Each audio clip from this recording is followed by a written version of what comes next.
नमस्कार दोस्तों, मैं हूं रुपेश। आप देख रहे हैं वॉच विथ मी 24। आज हम बात करने वाले हैं सिर्फ कानून की नहीं बल्कि रिश्तों, गलतियों और टूटे हुए भरोसे की। आज हमारे साथ मौजूद है एक एडवोकेट और उनके क्लाइंट। कुछ टाइम पहले जेल भी जा चुके हैं और जेल जाने से पहले अपनी बीवी से काफ़ी प्यार करते थे, इवन अभी भी करते हैं। लेकिन प्रॉब्लम ये आ गई है कि वही प्यार, वही रिश्ता आज तलाक की कगार पर है। फिलहाल क्लाइंट अभी जेल से बाहर है, बेल पर है, लेकिन उसकी जो असली लड़ाई है वो कानून से नहीं, उसके अपने ही प्यार, अपने रिश्ते और पिछली की गई हुई गलतियों से है। क्या हर गलती के बाद दूसरा मौका मिलना चाहिए? क्या प्यार जेल की दीवारों के बाद भी जिंदा रहता है?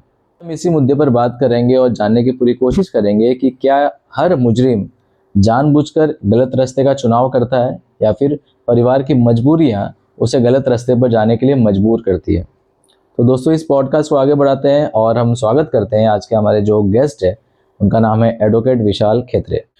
हेलो विशाल भाई, वेलकम टू आवर पॉडकास्ट। आप जहाँ पर काम कर रहे हैं, जहाँ पर जो केसेस लड़ रहे हैं, कौन से कोर्ट में लड़ रहे हैं और किन किन लोगों के लिए लड़ रहे हैं, तो थोड़ा सा इंट्रोडक्शन अगर आप अपने बारे में थोड़ा सा दे देते।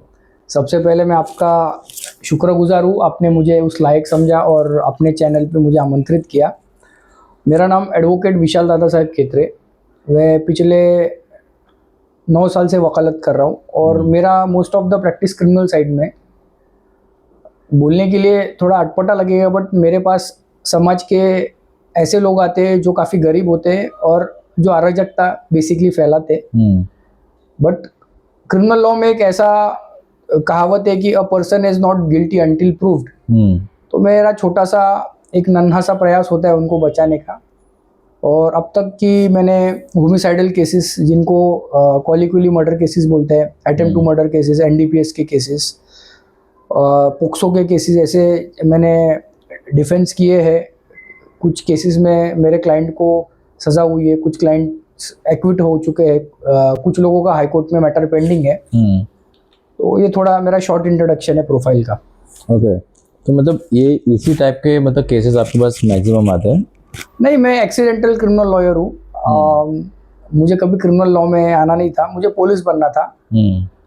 बट हमारा एरिया ही बहुत फेमस एरिया है, तो छोटे छोटे मुझे केसेस मिलने लग गए, जैसे थेफ्ट का हो गया। तो धीरे धीरे करके मुझे ये हार्डकोर क्रिमिनल मैटर्स मिल गए और मेरे सर, जिनका नाम मैं लेना चाहूँगा ऑन कैमरा, श्री रामराव जगताप, उनका 42 ईयर्स का प्रैक्टिस है।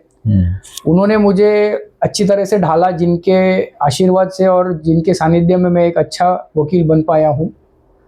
तो इसीलिए मेरे पास क्रिमिनल प्रैक्टिस, मतलब मेरे पास इसीलिए यही सारे मैटर्स आते हैं। खैर, तो सब अभी तक मतलब सबसे ज़्यादा टफ मतलब किस तरह के केसेस आपको लगते हैं? एक्चुअली सबसे ज़्यादा टफ पोक्सो के केसेस होते हैं, एनडीपीएस के केसेस होते हैं, क्योंकि आमतौर से समाज का प्रोसिक्यूशन यानी सरकारी पक्ष और माननीय जजिस का उसको देखने का नज़रिया एक अटपटा सा होता है। लोग पहले से प्रिज्यूम करते हैं कि ये व्यक्ति ने इस टाइप का अपराध किया होगा। और चाइल्ड विटनेस जिसको कहते हैं, यानी बच्चों का टेस्टिमनी, बच्चे जब कोर्ट में आके कुछ बोलते हैं तो उसको सत्यार्थ प्रकाश में माना जाता है, मतलब उसको सत्य माना जाता है और उनको हम ज़्यादा सवाल जवाब कर नहीं सकते। इसीलिए मुझे लगता है पोक्सो का केस बहुत डिफिकल्ट होता है। दूसरा, एनडीपीएस का केसेस बहुत डिफिकल्ट होता है, क्योंकि अगर एनडीपीएस क्या होता है? सॉरी, एनडीपीएस का फुल फॉर्म है narcotic psychotropic substances act. Okay. ये एक्ट 1985 में आया था। जो नशीले पदार्थ होते हैं और जो साइकोट्रोपिक सब्सटेंसेस होते हैं, नार्कोटिक यानी जिससे नशा होता है, साइकोट्रोपिक सब्सटेंसेस यानी जिससे साइकोसिस इफेक्ट दिमाग में होता है। ये मेडिकल टर्मिनोलॉजीज है और ये दवाई प्रिस्क्राइब किए जाते हैं। बट ये कुछ असामाजिक तत्वों में, जिनको हम हमारे आम भाषा में क्रिमिनल्स कहे, उन्होंने इनको इलीगल तरीके से इसका व्यापार करना चालू किया। इसीलिए ये गवर्नमेंट ऑफ इंडिया ने एक्ट लाया था ताकि इनको कर्ब कर सके। अब उसका प्रमाण काफ़ी बढ़ चुका है और आप हम इर्द गिर्द ही देख सकते हैं, छोटे छोटे बच्चे ब्राउन शुगर करते, जिसको सामान्य भाषा में गर्दा कहते हैं, एमडी का नशा करते हैं, व्हाइट पाउडर जो होता है, गांजा वगैरह। तो ये नार्कोटिक सब्सटेंसेस ये सब केसेस में आता है। और 2 केसेस बहुत डिफिकल्ट होते हैं, वो national investigation agency act NIA का जो केसेस होता है वो भी काफ़ी डिफिकल्ट होता है, जो आतंकवादी वगैरह पकड़े जाते हैं। फिलहाल हाल फिलहाल में मेरे पास कोई उसका केस नहीं है। और एक होता है ऑर्गेनाइज्ड क्राइम का cases, Maharashtra Organised Crime Control Act, जिसमें गैंगस्टर्स लोग आपस में मिलके कोई चीज़ को पैसे के लिए लोगों को एक्सटॉर्शन करते या खून करते या क्राइम करते, तो वो संदर्भ में ये एक्ट लगता है। ऑर्गेनाइज क्राइम का एक केस होता है। और अभी आप हाल फिलहाल में आप सुने होंगे गुटखे पे भी मुक्का वगैरह लगा रहे हैं, मकोका। तो लोग सामान्य भाषा में उसको मुक्का बोलते, बट होता है मकोका। तो ये ऑर्गेनाइज्ड क्राइम है, इसीलिए उनके ऊपर भी इन्वोक हो सकता है। ओके, लेकिन ये जो गुटखा का आपने बताया, ये तो मुझे लगता नहीं कि मतलब महाराष्ट्र में कहीं भी बंद है। नहीं, वो तो चालू ही है, बट अभी फॉर्चुनेटली बोलना चाहिए कि बंद है। वो तो उस पे ना अगर बोले तो बेहतर है, क्योंकि इसके आशीर्वाद से चल रहा है, आपको भी पता है। खैर, कभी आपके साथ ऐसा हुआ है कि कोई एक निर्दोष व्यक्ति आपके साथ आया हो, आपको केस दिया हो अपना कि मैं मतलब निर्दोष हूँ, मैंने ये चीज़ें नहीं की हुई, चाहे मेरे को फंसाया गया हुआ है, तो क्या कभी ऐसे केस कभी आप हारे हो, चाहे ऐसा कोई व्यक्ति जो मतलब जेल गया हो आपके केस हारने की वजह से? देखो, अभी हार और जीत मैं आपको एक्सप्लेन करता हूँ कौन से टर्म्स में होता है। हारना यानी किसी व्यक्ति को सज़ा लग जाती है और वो जेल में उसको आजीवन कारावास या कुछ साल की सज़ा लगती है, उसको हमारे टेक्निकल भाषा में हारना बोलते हैं। भगवान की दया से मुझे ऐसा लगता है कि अब तक एक भी नहीं हुआ है मेरे साथ। एक मैं आपको केस बताता हूँ, नया नगर की। एक रिक्शा वाला है, कन्नौज का है वो, उसका नाम हम नहीं ले सकता हूँ मैं। वो कम उम्र में पाव के दुकान पे काम करने के लिए आया था, अपने परिवार को सपोर्ट करने के लिए। तो एक लड़की ने उसके ऊपर केस लगाया था पाव का। बहुत सुनने में आपको हास्यपद ये होगा, आपको लगेगा मैं जानबूझ के बोल रहा हूँ, बट स्टोरी ऐसा था। वो पाव लेने जाती है, वो लड़की को बोलती है कि मुझे 20 पाव दो। वो लड़का बोलता है 18 पाव मेरे पास है, 2 पाव तेरे पास है। ऐसा एलिगेशन लगाया, मतलब उसको सेक्सुअली उसने छेड़ने का प्रयास किया। वो लड़की माइनर थी, तो पोस्को का केस था। जब मैंने वो लड़के को पूछा तूने ऐसा बोला क्या, बोला सर 18 पाव ही आते लादी में, मैंने ऐसा कुछ उसको बोला नहीं। बाद में रिसर्च, हम जब केस का रिसर्च कर रहे तो स्टेटमेंट से साइकोलॉजी समझ में आता है कि उस वक्त उस मन में क्या चल रहा है। तो बाद में ऐसा पता चला कि वो बेकरी वाला जो ओनर था, उससे इसके पिताजी का रंजिश था। इसका daddy so called social worker था ये लड़की का। क्या होता है, चाइल्ड लेबर एक्ट में ना आप 15 साल के 18 साल के नीचे बच्चों को रख नहीं सकते काम पे। और वो लड़का क्या 15 साल का था। अब यूपी वगैरह में, यूपी से वो आया था कन्नौज से, तो उसने यूपी में उस जमाने में शायद आधार कार्ड बड़ा बन करके बनाया होगा, बट वो दिखने में छोटा था। उस हिसाब से वो पैसा मांग रहा था कि मैं तुझ पे चाइल्ड लेबर का केस लगाऊंगा। उनके बीच में कुछ झगड़ा हुआ और उसके अंतर्गत उसके ऊपर ये केस हो गया। बट उसको मैंने छुड़वाया। आज भी वो जहाँ भी मिलेगा मुझे, मतलब हाई लो करता है। कल इनफैक्ट कोर्ट में भी मिला था लोक अदालत के दिन। लोक अदालत क्या है वो भी मैं आपको बताऊं, ये भी जानना चाहिए व्यूवर्स को। बिल्कुल।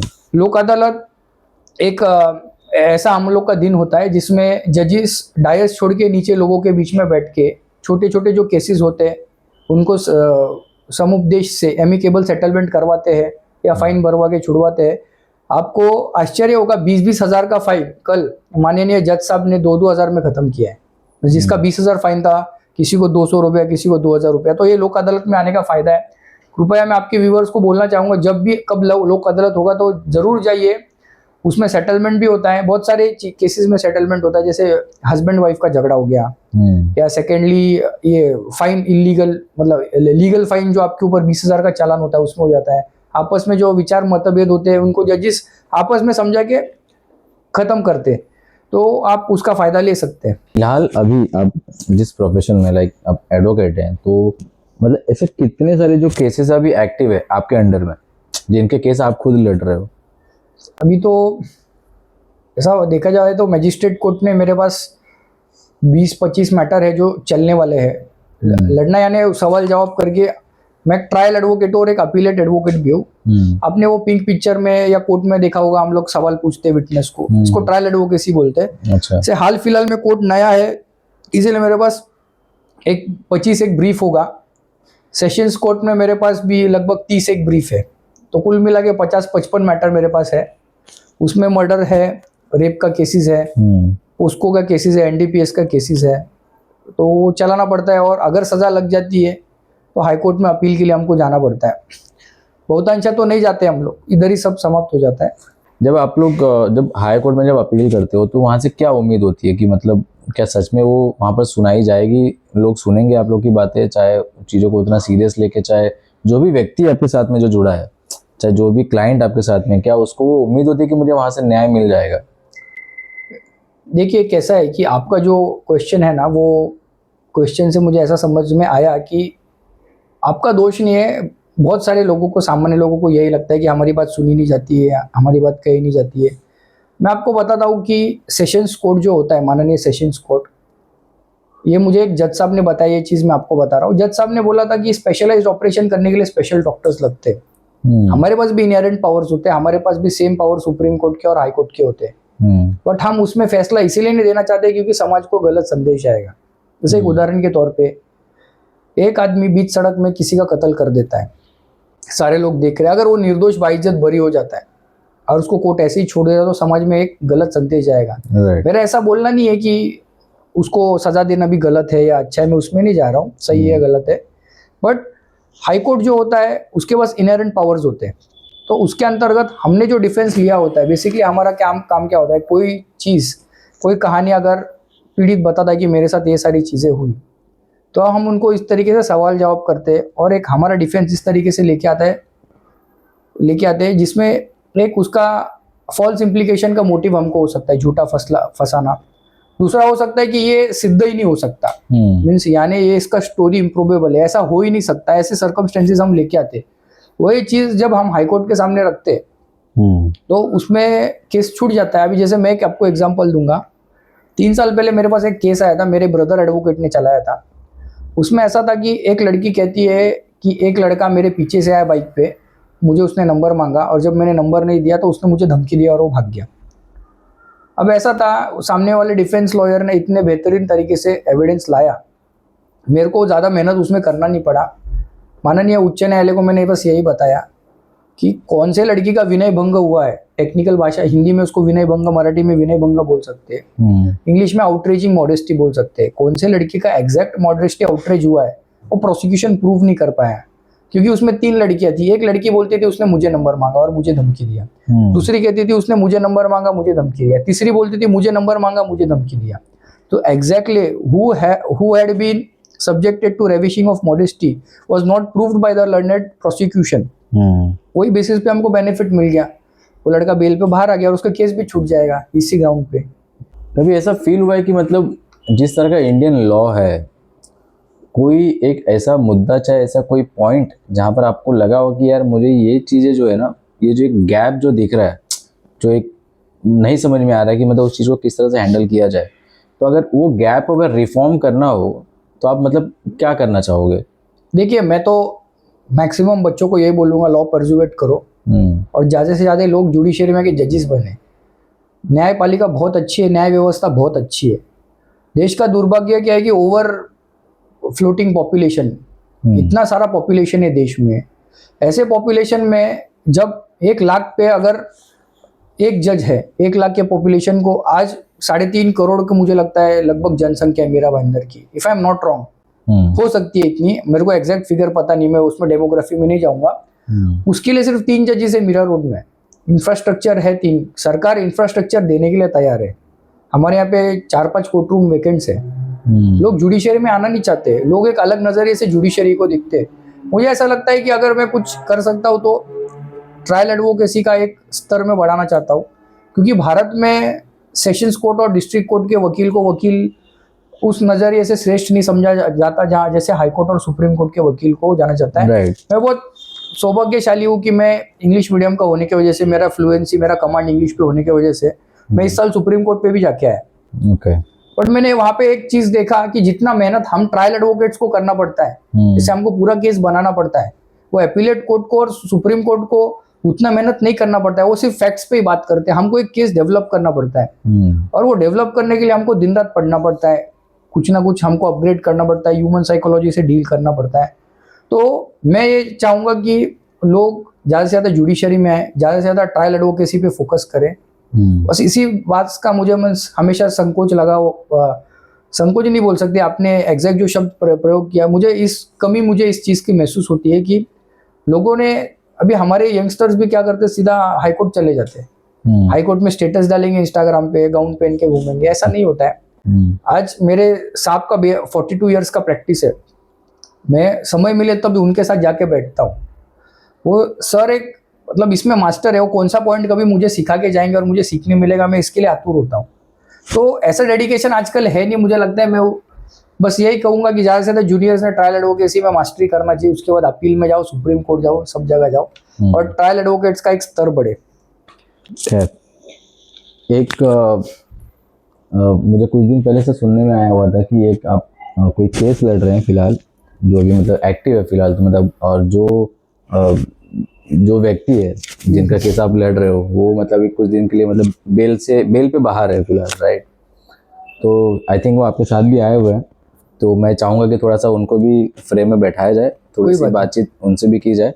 बिल्कुल। कि एक्चुअल में जो लोग जो सजा काट के आते हैं कि मतलब वो मतलब कि लोग क्या सीख के आते हैं वहाँ से, या फिर जो भी केसेस उनके ऊपर लगे हुए क्या वो कितने सही है, थोड़ा सा बातचीत करते हैं उनसे भी। मैं थोड़ा सा उनके बारे में पहले ब्रीफ आपको बताना चाहूँगा। ये जो राहुल शिंदे नामक व्यक्ति है, मैं जिनसे आपको आज मिलाना चाहूँगा, उनको मैं बचपन से देख रहा हूँ। मुझे ऐसा लगता है वो उम्र में मुझसे 2 या 3 साल छोटे या बड़े होंगे। गरीब परिस्थिति घर की, बचपन से मेहनत कर रहा है, स्कूल एजुकेशन कभी हुआ नहीं उसका। वो किसी गैरेज वाले के पास छोटा था, तब से मैं उनको देख रहा हूँ। बात ऐसी है कि मुझे ऐसा लगता है वो एक्सीडेंटली इसमें आया है। मैं क्या, मेरा प्रमोशन नहीं कर रहा हूँ कि वो मेरा क्लाइंट है, इसी बात नहीं है। बट मैं हाल फिलहाल में, अभी वो गैरेज का काम करते हैं, हाल फिलहाल में जब भी मैं उनका गैरेज पे जाता हूँ तो उनके अंदर एक रिमोर्स था, रिमोर्स यानी उनको एक पछतावा था। तो मैं ऐसा सोचता हूँ कि आपके पॉडकास्ट के माध्यम से वो जीवन कितना अनप्रेडिक्टेबल होता है और क्या क्या चीज़ें हो सकती है, एक उनके माध्यम से मैं आपके पॉडकास्ट के माध्यम से वो दिखाना चाहता था, इसीलिए मैंने उनको आज आमंत्रित किया था। तो राहुल शिंदे का स्वागत करते हैं। आइए। अरे राहुल जी, कि जब आपने राहुल शिंदे का जब आपने केस लिया था पहली बार, तो मतलब आपको क्या लगा था कि ये सिर्फ एक क्राइम है या फिर कोई एक मतलब इसके पीछे कोई सिस्टम का फेलियर जिसे आप बोल सकते हो, तो ऐसा कुछ था उसमें? देखिए, कोई भी क्राइम अगर होता है तो वो पर्टिनेंटली सिस्टम का फेलियर ही होता है। तब तो सारी मशीनरी काम पे लग जाती है। और दूसरा मुझे ऐसा बोलना है कि राहुल जब पकड़ा गया एनडीपीएस के केस में, तो मुझे ऐसा लगा कि ये वो इनोसेंट है, उन्होंने शायद नहीं किया होगा। और तब मैं इतना संपर्क में था नहीं राहुल के, क्योंकि मेरा कोई गैरेज वाला और था, तो मैं इतना मेरा संपर्क था नहीं। तो जब राहुल को कोर्ट में पकड़ के लेके आए तो उन्होंने मुझे आवाज़ दिया कि ऐसा ऐसा मेरे साथ हुआ है। तो इनका भाई तब मेरे साथ, इनके भाई ने मुझे एस्कॉर्ट किया और फिर हमारा संभाषण हुआ। तो मैंने इनको पूछा कि एग्जैक्ट क्या विषय हुआ, तो बोले मेरे पास मीन्स इनको इनके ऊपर ऐसा एलिगेशन है कि इनके पोजीशन में ड्रग्स मिला था। ड्रग्स यानी मैं अभी डिटेल में नहीं जाऊँगा since the case is pending. तो मैंने इनको बोला यार आप गैरेज का काम करते हो, तो बोले नहीं मुझे फंसाया गया है। तो मैं आज भी समझता हूँ इनको फंसाया गया है। तो बाकी का तो राहुल शिंदे ही बताएंगे आपको कैसा क्या था। तो राहुल, मैं ये जानना चाहूंगा कि मतलब ये मतलब कैसे शुरुआत हुआ आखिर इन सब चीजों का? सर एक्चुअली ऐसा बात है, मैं बहुत गरीब परिवार से हूँ। बहुत छोटे से मैं बचपन से काम करते आया हूँ। तो मेरा शादी घर वाले कराए, तो मैं कभी लड़की को देखा नहीं, लड़की ने मुझे देखा नहीं। सिर्फ मुझे इतना मालूम था लड़की गरीब परिवार से अच्छी लड़की है। मैंने अपने लिए चॉइस में था, कुछ सोचा नहीं लड़की घोड़ा रहना चाहिए, ऐसा रहना चाहिए, मैं तो सोचा नहीं। घर वाले मैं बोला जैसा भी करेंगे अच्छा करेंगे। तो मैंने गांव गया, लड़के वाले आए, उसके पापा आए थे देखने के लिए, उसका मौसा आए थे देखने के लिए, मुझे देखे और मैं उन लोग को मैं पसंद आया और मैं चला आया। क्योंकि तभी भी मेरे गैरेज था, गैरेज छोड़ के मैं ज्यादा दिन जा नहीं सकता हूँ, क्योंकि कस्टमर को गाड़ी रहता है, देना रहता है, तो कस्टमर बार बार कॉल करता है तो अच्छा नहीं लगता है। तो मैं आ गया। आने के बाद फिर बात हुआ, शादी का पूरा फाइनल हुआ। तो फिर मैं गया, शादी किया। 1 महीना नहीं रहा, बराबर 1 महीना था मेरी वाइफ के साथ। 1 महीने रहा, उसके बाद मैं यहाँ आया। बाद में मेरे को फोन आता है, बोलता है मेरा तबीयत खराब है। तबीयत खराब है तो अभी तो उतना कमाई भी नहीं था, कुछ था भी नहीं, तो क्या करेगा। अभी जो भी डॉक्टर के पास जाओगे आप तो कम से कम 1000-2000 का दवा देगा आपको, उससे कुछ ठीक होता भी नहीं। सरकारी हॉस्पिटल में जाओगे तो नंबर लगाते लगाते आदमी मर जाता है, तो भी काम नहीं होता है। वहां तक पहुंच रहेगा तो जाऊंगा ना मैं। तो बाद में मैंने बहुत खर्चा किया, तो उसको मालूम पड़ा उसको दम का बीमारी है। दम मतलब दमा का बीमारी है, अस्थमा का, सांस फूलता उसका। तो फिर अभी 1 साल हो गया मेरा, इसी धीरे धीरे 1 साल हो गया। मेरे को एक लड़की हुआ, लड़की में भी खर्चा हुआ, बच्चा हुआ तो खर्चा होएगा। तब उसके लिए क्या करूँ नहीं करूँ, क्या करूँ नहीं करूँ, कुछ समझ में नहीं आ रहा था। गैरेज भी इतना चल नहीं रहा था, काम धंधा मतलब पूरा स्लो, जैसा चलना चाहिए वैसा नहीं चल रहा था।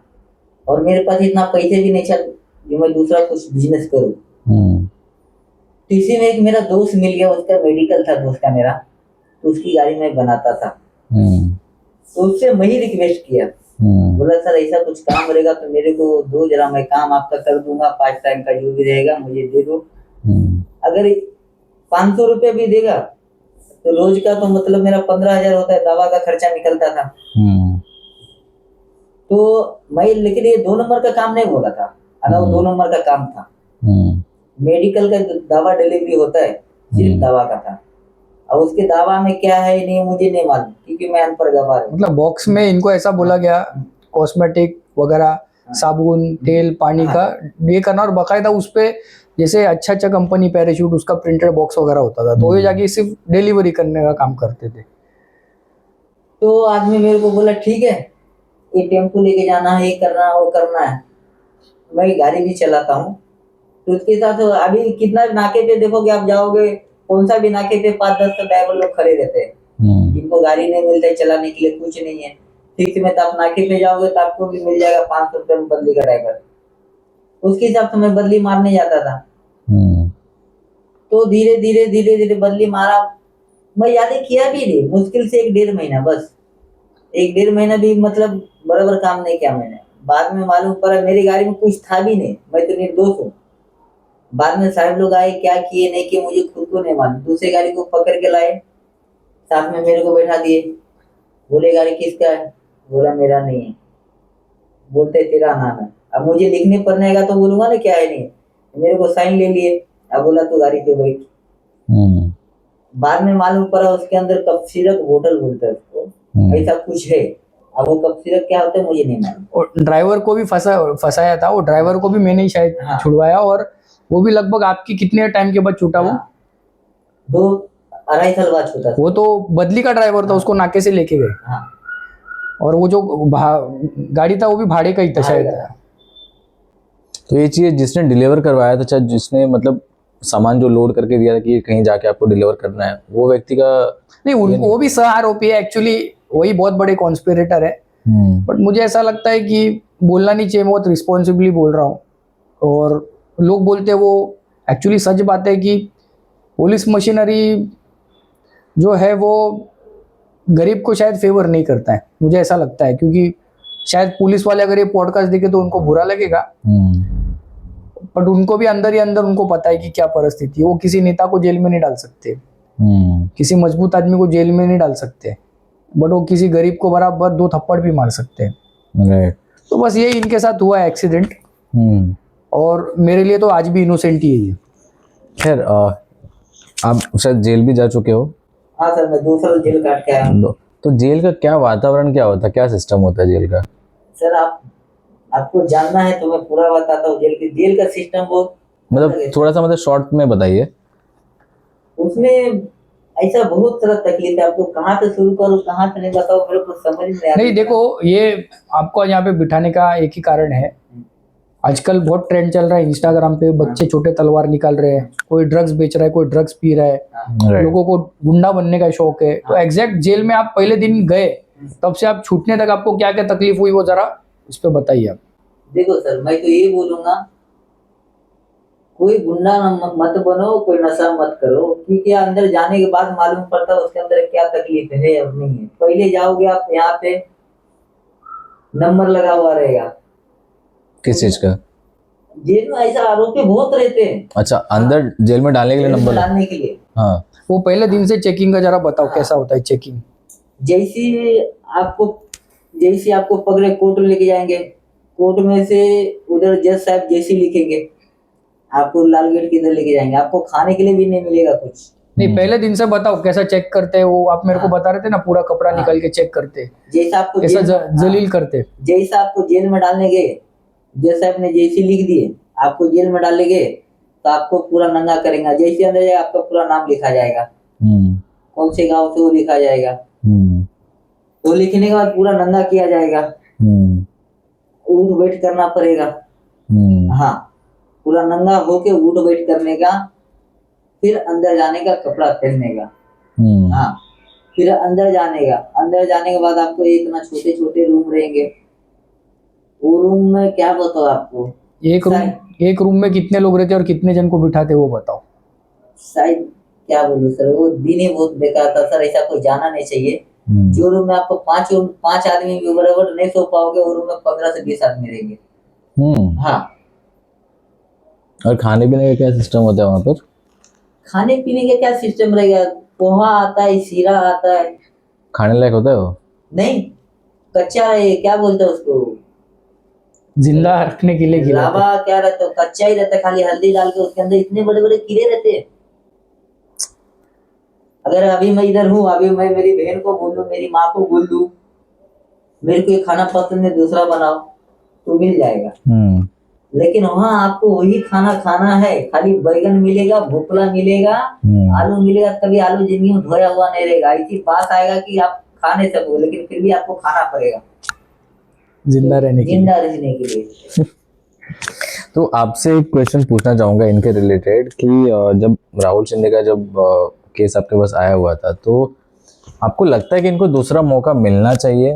बिकॉज अगर मिले ना मिले वो अलग चीज़ है, लेकिन अगर सेकंड चांस अगर मिलता है या फिर नहीं मिलता है, तो मतलब सोसाइटी का जो फ्यूचर है वो क्या होगा? मतलब कितना उस चीज़ पे असर पड़ेगा इन सब चीज़ों के लिए? मुझे ऐसा लगता है कि उनको ऑलरेडी हमने दूसरा चांस दे दिया, जीने का मौका दे दिया। क्योंकि उनको आज तक रिमोर्स होता है। वो शायद अभी कुछ चीज़ें वो भावुक हो गए और कुछ चीज़ें बताना भूल गए। वो जो रूम की आपने बात की थी, वो जेल प्रशासन का उसमें गलती नहीं, पॉपुलेशन इतना करे क्या उसमें। तो इनको करवट पे सोना पड़ता था। और राहुल भाई, वो जरा करवट का बताइए आप किस्सा।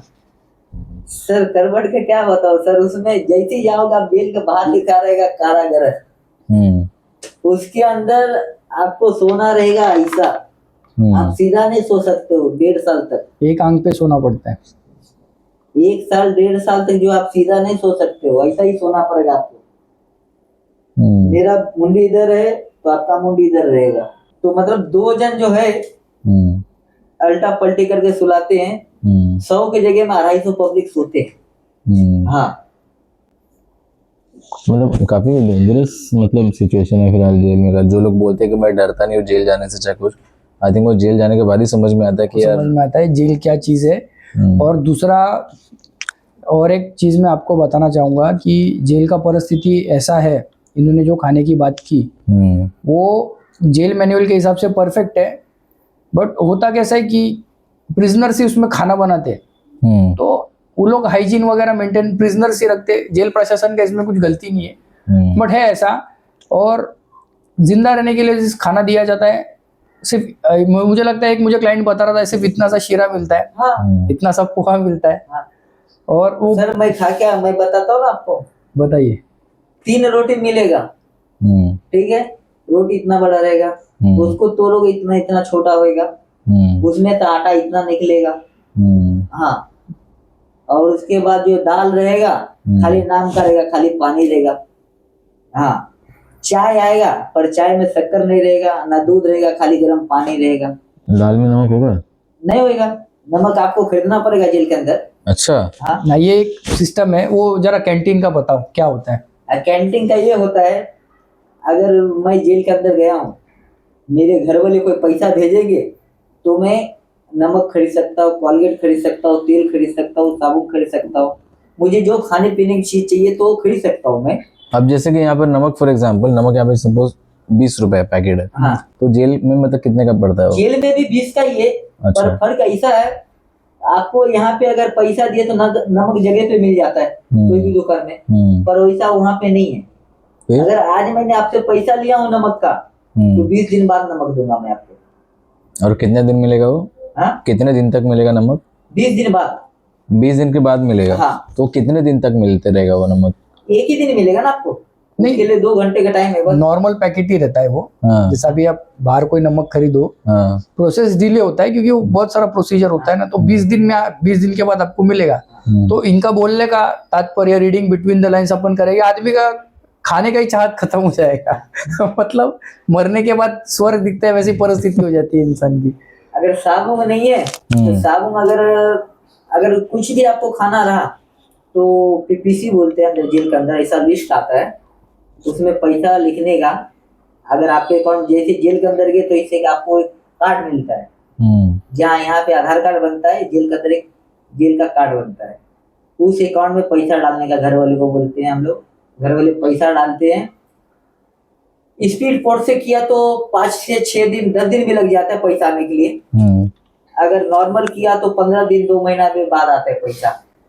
ओके। हाँ, और जैसा भी सुनने में आया कि जैसे विशाल सर बता रहे थे कि मतलब जो शादी मतलब आपकी हुई थी जेल जाने के पहले, हाँ, और किसी रीज़न से आप जेल चले गए, शायद फंसाया किसी ने, चाहे जो भी चीज़ें थी। तो जब अरेंज मैरिज हुई थी तो आप अपनी वाइफ को बहुत ज़्यादा प्यार करते थे वो टाइम पर? हाँ करते थे।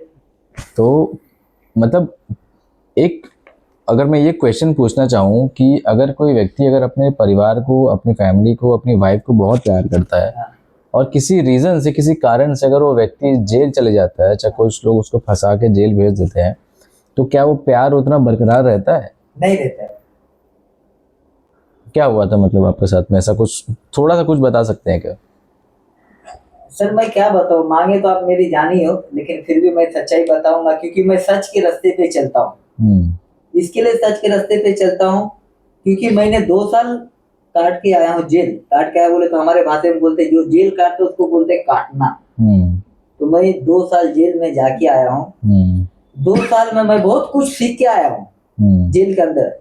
जेल जाना गलत बात नहीं है, जेल जाना अच्छी बात है, पर उधर से सुधर के आओ। जो हमने गलती से हमारे साथ जो हो गया और नहीं हुआ, इतना तो मुझे भी मालूम, मुझे फंसाया गया है। ऊपर वाले बैठे देखने के लिए, अगर मैं गलत करूंगा तो भी ऊपर वाले देखेंगे, नहीं करेंगे तो भी ऊपर वाले देखेंगे। सब भगवान के ऊपर, अपने पर कुछ नहीं है। इतना मुझे मालूम, मुझे फंसाया गया है। अभी जो है जेल जाने के बाद आजकल पहले जैसी लड़की रहा नहीं। अगर कोई भी लड़की बोलेगा मैं ऐसा हूँ वैसा हूँ तो नहीं है। अगर आदमी 1 महीना नहीं रहेगा तो दूसरा ढूंढ लेता है ऐसा।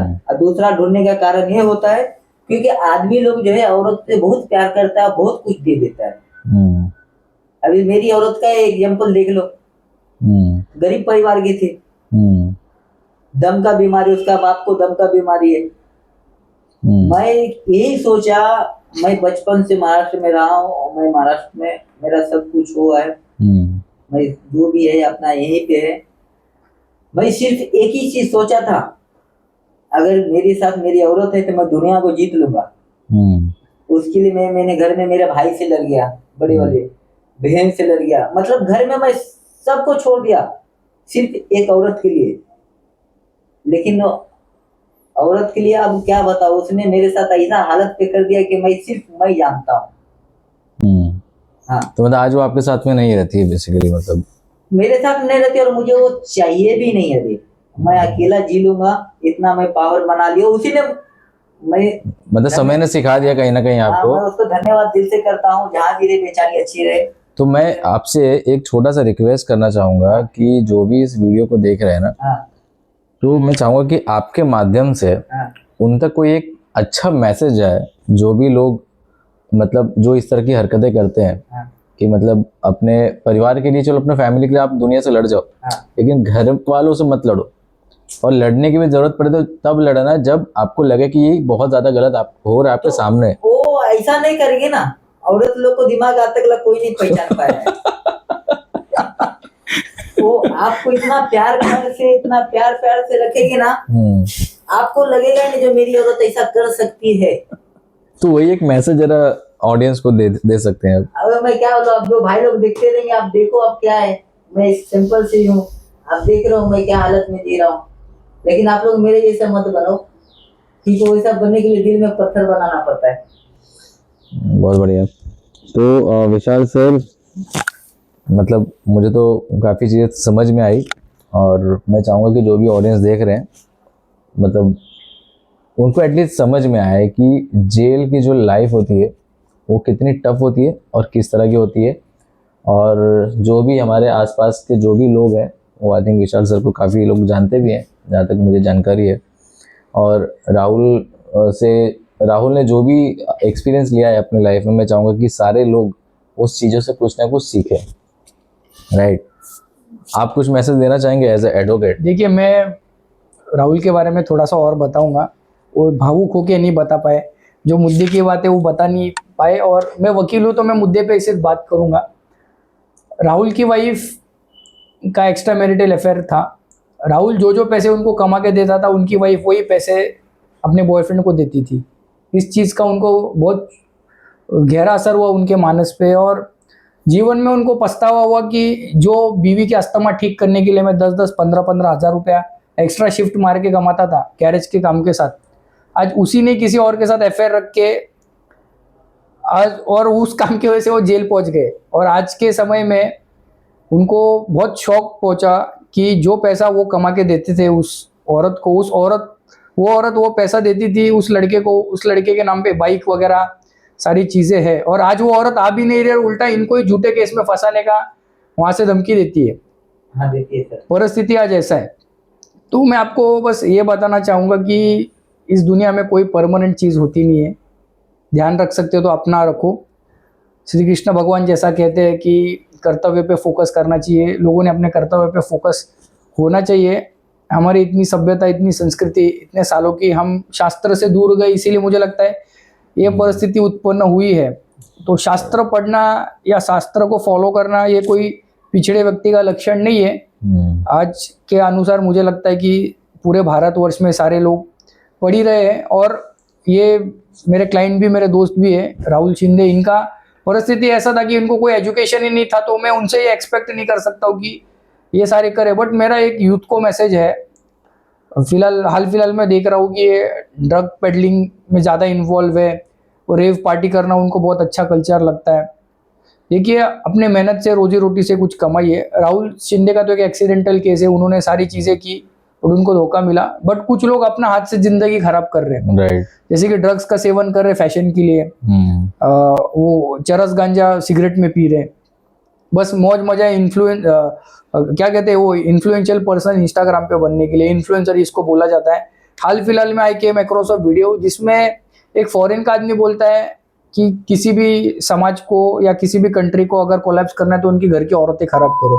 मैं किसी औरत के अगेंस्ट में नहीं हूँ, मेरे भी बीवी बच्चे हैं भाई, बट मैं जो समझ रहा हूँ हाल फिलहाल में इंस्टाग्राम पे जो ट्रेंड चल रहा है, जैसे कि एक ट्रेंड ऐसा चला था कि मतलब वो गर्व से बोलती थी कि मैं एकदम बोल्डली आपको बता रहा हूँ, बट जो चीज को मीन्स लोग नेगेटिव वे से देखते थे, जिसको एक दायरा बना के रखा था, लोग इस तरीके से ब्रेन वॉश कर रहे हैं हमारे समाज की लड़कियों को, और वो हैशटैग चला रहे थे। तो मुझे काफी मतलब चोट पहुंची कि ये क्या है। ये औरत के फेवर में बात करने वाले अपने आप को बोलते हैं, जैसे कि मतलब औरत के राइट्स के लिए लड़ती है, जो खुद का, मुझे ऐसा लगता है समाज में बहुत सारी लड़कियां हैं जो औरतें जो अपने आप को सोशल वर्कर बोलती है, खुद का घर उनका खराब है, दूसरे का भी खराब कर देती है। ऐसे लोगों को दूर रहना चाहिए, और सोशल मीडिया से जितना अपने आप को रिट्रैक्ट करके रखे।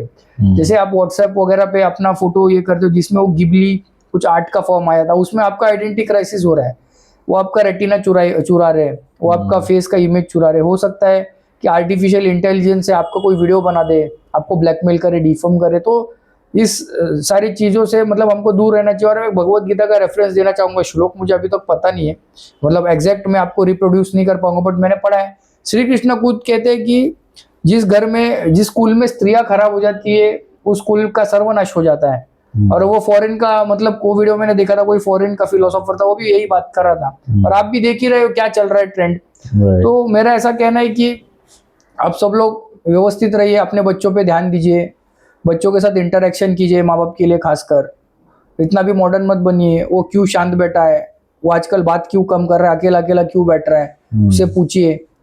और मैं आपके माध्यम से कहना चाहूँगा, मुझे ये बहुत मतलब अभी टाइम का गरज लग रहा है कि now it is time to change. Instagram Australia जैसे देश ने 16 साल के टीनेजर्स तक बैन कर दिया, तो भारतवर्ष में भी ऐसा कोई कदम गवर्नमेंट ऑफ इंडिया ने उठाना चाहिए। मैं खुद सोच रहा हूँ कि उस पर रिट पिटीशन करूँ, तो मुझे कोई फिरियाद ही नहीं मिल रहा है, क्योंकि मेरा लोकल स्टैंड ही उसमें एस्टैब्लिश करने के लिए मैं इन पार्टी इन पर्सन नहीं लड़ना चाहता हूँ। तो कोई आपके माध्यम से अगर मुझे मिले, तो मैं सोचता हूँ इंस्टाग्राम 16 साल तक के बच्चों के लिए बैन हो जाए। बिल्कुल बिल्कुल। बस यही कहना क्योंकि चाहूँगा। अभी के टाइम में तो इंस्टाग्राम पे मैं देख रहा हूँ कि छोटे छोटे बच्चे लोग अभी आईडी बना के लोग रील्स बना के डाल रहे हैं। खैर, तो दोस्तों इस पॉडकास्ट को हम यहीं पर ही फुल स्टॉप लगाते हैं, और मैं उम्मीद करता हूँ कि आपने अगर इस वीडियो को एंड तक देखा होगा तो शायद आपको कुछ ना कुछ सीखने के लिए ज़रूर मिला होगा। और मैं चाहूँगा कि इस वीडियो को आप मैक्स टू मैक्स शेयर करें, सब्सक्राइब करें, और कोई भी पॉइंट अगर आपको गलत लग रहा है तो उसे प्लीज़ कमेंट करके ज़रूर बताएं। तब तक के लिए थैंक यू सो मच।